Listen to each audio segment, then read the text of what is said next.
come out and really college football comes down to who's going to prepare the hardest, who's the hungriest, and who's going to perform on game day and minimize the turnovers. So that's going to be critical. Once again, we play a really good football team that's hot. They're playing good football right now. They've had some really dominant wins. Quarterback, they found him. He's been really, really good. 7 touchdowns, 1 interception, a bunch of rushing yards. Really has done a great job. Combine that with the defense that's got a ton of sacks and getting after the quarterback equals a really good football team. So we'll have to prepare and have a good plan ready and come out and execute and play well in order to win. Jeff, what is obviously the quarterback is big for Virginia Tech, but when you watch them from early on until now, what's the biggest difference in why they're playing so well right now?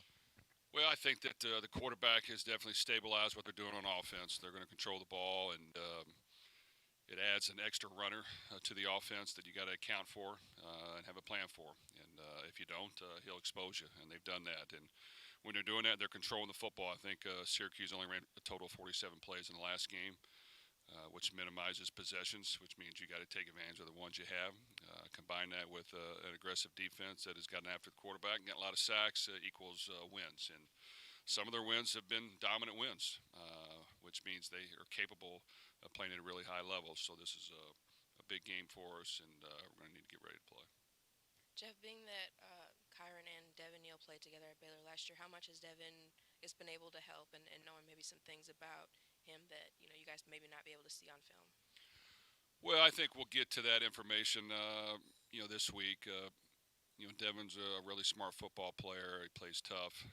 He's always ready to play. He's prepared. And I think their quarterback has done a great job. He's young. He's gotten in there and taken things over. He's been more than efficient.